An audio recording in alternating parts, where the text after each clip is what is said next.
Assalamualaikum dan salam sejahtera. Kembali lagi bersama dengan saya di Tengkuruk Channel. Jadi, pada kalian yang menonton video ini, walau di mana juga kalian berada, saya doakan agar semuanya berada di dalam keadaan yang sehat ya. Dan untuk topik yang menarik yang akan kita bahas ya, untuk kali ini adalah tentang sepak bola yang berlaku di Asia Tenggara ini dan khususnya pada Timnas Indonesia. Satu-satunya wakil tunggal dari ASEAN yang telah berjaya melaju pada putaran yang ketiga adalah Timnas Indonesia untuk kualifikasi Piala Dunia 2026. Dan baru-baru ini Timnas Indonesia U17 tidak kurang hebatnya berbanding juga dengan abang-abang mereka. Timnas Indonesia U17 telah mencapai satu pencapaian besar di mana Timnas Indonesia U17 telah menang semua atau seri tapi tetap kekal tanpa kekalahan sepanjang perlawanan peringkat kumpulan di SEA Piala Asia 2025. Ini telah menunjukkan bahwa bukti Timnas Indonesia sekarang ini bukan kaleng-kaleng dan telah jauh berubah lebih baik ya.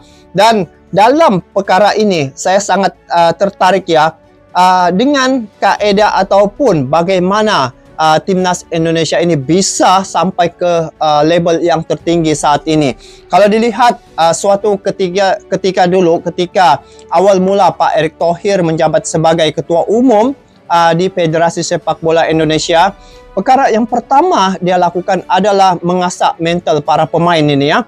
Yang mana ketika itu Pak Erick Thohir telah menjemput ataupun mengundang tim nomor 1 dunia ya, yaitu Argentina ketika itu ke Indonesia. Nah, di situ saya dapat melihat apa rahasia kekuatan Timnas Indonesia setelah mereka menghadapi tim nomor 1 juara dunia yaitu Argentina.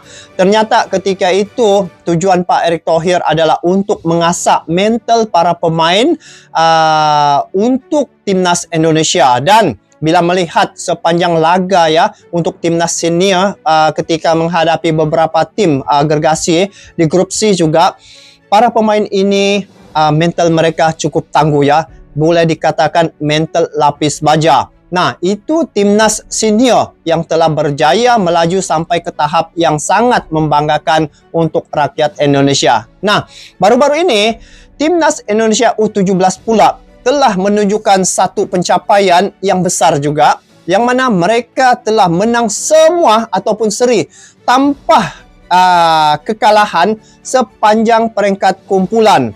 Nah, mereka telah menunjukkan kekuatan mental, disiplin dan juga sikap yang luar biasa dari pemain-pemain muda ini. Lagipun untuk Timnas U17 ini, mereka adalah 99% adalah pemain lokal.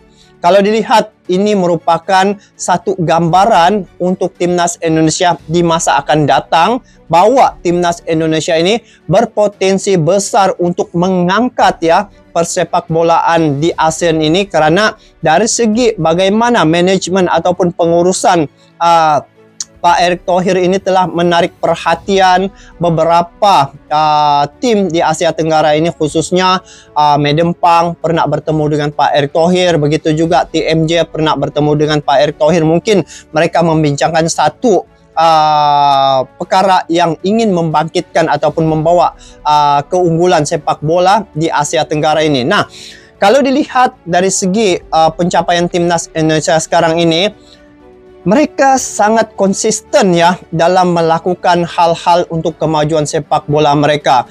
Baik daripada pemain maupun daripada para supporter yang cukup luar biasa dukungan mereka terhadap Timnas Indonesia itu. Kalau bermain di Stadion Gelora Bung Karno sangat tidak mengecewakan ya. Karena akan dipenuhi oleh puluhan ribu pendukung-pendukung untuk memberi support terhadap tim mereka. Setiap kali perlawanan yang mereka hadapi di Gelora Bung Karno pasti akan lebih seru dengan koreografi yang sangat luar biasa, sangat kreatif yang mereka tunjukkan, dan ini telah menjadi satu daya tarikan ya kepada media-media asing, juga kepada turis-turis yang melihat satu keunikan kepada timnas Indonesia itu adalah kerana yang mana masyarakat Indonesia ini atmosfernya sungguh luar biasa. Nah, bukan saja lolos tetapi menjadi juara kumpulan mengatasi pasukan-pasukan kuat ya, seperti Afghanistan dan juga pasukan Asia Tengah Asia Tengah yang fizikalnya lebih gede, lebih besar. Ini menunjukkan bahawa mereka bukan sekadar nasib baik tetapi mereka menang dominan. Apa yang paling penting? Timnas Indonesia U17 lolos ke Piala Dunia U17. Jadi prestasi ini bermakna Indonesia akan beraksi di pentas dunia dan kali terakhir ya masuk ataupun tidak pernah, ini juga menjadi sejarah besar untuk sepak bola di Indonesia. Kalau dilihat dari segi gaya pemain yang matang ya, para pemain ini mereka sangat sangat mempunyai chemistry yang cukup baik. Kalau U17 ini mungkin kerana mereka selalu bertemu ataupun mereka dilatih, masa itu diperuntukkan cukup banyak. Jadi untuk kali ini kita mendengar pula bagaimana komen daripada penganalisa sepak bola dan juga pengamat sepak bola dari Malaysia, yang mana mereka melihat persepak bolaan di Indonesia ini sangat luar biasa sehingga mendapat pujian ya daripada media-media Malaysia, dan juga ini semoga dapat memberi motivasi kepada tim-tim yang ada di Asia Tenggara ini. Apapun guys, langsung kita nonton dulu apakah komen-komen yang telah dilontarkan oleh pundit dari Malaysia ini terkait dengan kejayaan timnas Indonesia yang saat ini satu-satunya wakil tunggal dari ASEAN yang melaju pada putaran yang ketiga untuk kualifikasi Piala Dunia 2026 dan U17 lolos ya ke Piala Dunia. Langsung kita nonton video ini. Jom. Kali ini, mereka akan layak ke Under-17 World Cup on merit buat kali pertama dalam sejarah mereka. Satu pencapaian yang sangat luar biasa. Dan kenapa aku cakap benda ni penting, Faiz? Banyak yang sebenarnya aku nak perkatakan, tapi aku rasa kita tunggu Under-17 campaign ni wrap up dulu sebelum kita nak review coach macam Coach Nova Arianto. Kita Coach nak review Nova pemain dalam pasukan. Kita tunggu tournament wrap up dulu. Tetapi aku nak just sebut kenapa benda ni penting dan bermangkam bulu rumah aku adalah kerana di fasa yang mana bola sepak Indonesia sering dituduh mengambil jalan singkat. Dalam fasa di mana bola sepak Indonesia dikatakan terlalu gairah dan gelojoh untuk jalan singkat sehingga menaturalisasikan belasan ataupun mungkin puluhan pemain yang datang daripada Eropah untuk mengangkat martabat timnas untuk masuk ke Piala Dunia Senior. Di fasa perkara tersebut, tuduhan-tuduhan tersebut diberikan kepada PSSI. Kejayaan ini membuktikan bahawa ada perancangan dan juga perjalanan yang berlaku dalam direction dan angle yang berbeza. Senior team is senior team dengan projek short term mereka, tetapi at the younger age level ada satu projek jangka masa lama yang sedang berlaku. Jadi ini merupakan mereka punya tanggapan dan juga dapat melihat ya apa yang telah dilakukan oleh Federasi Sepak Bola Indonesia adalah satu perancangan yang cukup matang dan juga ini telah menetralkan keadaan apabila semasa timnas Indonesia senior yang mana pemain-pemain mereka ini banyak pemain diaspora. Jadi ketika itu saya masih ingat ya bagaimana komen-komen ya baik daripada masyarakat setempat maupun daripada luar negara. Mereka mengatakan Indonesia ini menang ataupun bisa sampai ke Piala Dunia adalah kerana pemain-pemain itu adalah pemain-pemain yang sudah terbiasa bermain di Liga Eropah. Dan ini pemain-pemain keturunan yang dinaturalisasikan untuk timnas senior. Tetapi perkara ini apabila timnas Indonesia U17 tampil tanpa pemain-pemain diaspora, adapun mungkin satu orang, ini telah menunjukkan bahawa timnas Indonesia ya ataupun pemain-pemain lokal juga berpotensi ya sampai ke level yang sekarang ini. Jadi sebenarnya mereka tidak bergantung sepenuhnya pengharapan terhadap pemain-pemain diaspora. Jadi inilah kesan daripada didikan ataupun kesan daripada abang-abang mereka punya cara ya. Jadi diserapkan kepada pemain-pemain muda ini untuk membakar semangat para pemain muda, pemain lokal ini untuk sampai ke peringkat ini. Lihat saja di Piala U17 baru-baru ini. Di fase grup, Indonesia tidak pernah terkalahkan. Korea Selatan pun disapu. Begitu juga Afghanistan. Dan ada yang seri dan kebanyakan adalah menang. Jadi ini menunjukkan satu gambaran yang sangat jelas bahwa pemain-pemain timnas Indonesia ya, warga Indonesia asli, lokal, berpotensi selevel dengan tim-tim yang lain juga. Jadi untuk jangka masa yang panjang, mereka ini adalah pelapis untuk timnas sini ataupun tim utama untuk timnas Indonesia. Saya yakin dan percaya ini program yang telah dilakukan oleh Pak Erick Thohir pasti akan mendapat satu result yang cukup baik. Lihat saja saat ini pun sudah kelihatannya bagaimana progres timnas Indonesia dari segi ranking di peringkat FIFA pun telah berubah. Lepas tu dari segi kelayakan semua kategori layak ke Piala Asia ya.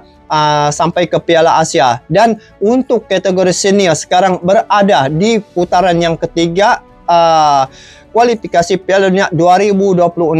Ada beberapa laga lagi yang akan mereka tempuhi, yaitu China dan juga Jepang. Itu senior dan berpeluang besar sebenarnya timnas Indonesia ya untuk yang timnas senior ini.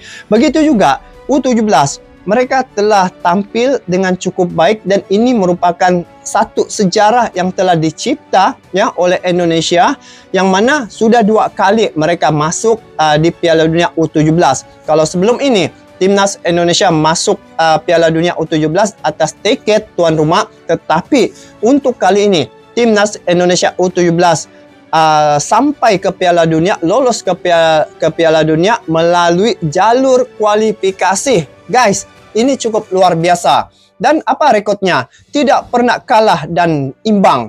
Tak pernah kalah dan menang. Tak pernah menang dan imbang. Apalagi nih? Tapi apapun yang saya lihat di sini, sebetulnya timnas Indonesia sekarang ini berada di satu landasan yang betul. Dan bukan saja ya masyarakat Indonesia sekarang ini melihat perkembangannya dan tertarik, malah negara-negara di Asia Tenggara juga turut tertarik dan juga turut teruja atas perkembangan yang telah berlaku pada timnas Indonesia. Jadi saya rasa kebangkitan sepak bola di Asia Tenggara ini adalah bermula. Ini saya punya pandangan pribadi ya. Bermula daripada rintisan ataupun yang dimulahkan oleh timnas Indonesia. Jadi program-program yang telah dilakukan oleh Indonesia, saya rasa selepas ini ada negara-negara yang mengikuti jejak ataupun cara Indonesia mengangkat persepak bolaan mereka. Jadi walaupun begitu guys, kita di Asia Tenggara ini selalu diremehkan ya. Terutamanya apabila menyebut soal Piala Dunia, biasanya yang kita dengar hanya negara-negara Timur Tengah yang selalu sampai ke Piala Dunia. Di Asia Tenggara ini guys, sangat tipis, jarang. Kalau ada pun sebelum ini, Vietnam hanya mampu meraih 4 poin. Tetapi Indonesia telah memecahkan rekod itu. Indonesia telah berjaya meraih poin yang tertinggi setakat ini untuk ASEAN di kualifikasi Piala Dunia setakat ini. Dan kategori U17 juga telah berjaya lolos ke Piala Dunia. Jadi satu kebangkitan yang cukup menarik dan juga cukup memberi satu inspirasi ya terhadap perkembangan sepak bola di Indonesia. Dan semoga perjuangan timnas Indonesia ini dapat memberi satu kesan yang baik juga kepada tim-tim yang ada di Asia Tenggara ini. Jadi siapapun yang sampai ke Piala Dunia, kita turut mendukung ya, support ya terhadap perjuangan tim-tim yang sampai ke Piala Dunia, khususnya pada timnas Indonesia. Jadi kita beri dukungan yang penuh terhadap perjuangan mereka. Jadi guys, semoga dengan sepak bola ini dapat menyatu padukan lagi kita, bukan saja di Indonesia, malah di ASEAN ini kita dapat bersatu apabila ada wakil yang sampai ke Piala Dunia. Jadi itu saja untuk kali ini. Semoga dengan adanya sukan ini kita dapat bertukar-tukar pandangan ataupun dapat inspirasi daripada apa yang telah dilakukan. Kita bertemu lagi guys di video akan datang. Sampai jumpa lagi. Assalamualaikum warahmatullahi wabarakatuh. Dan satu perkara lagi guys, 1 menit 2 gol itu yang paling penting. Bye bye.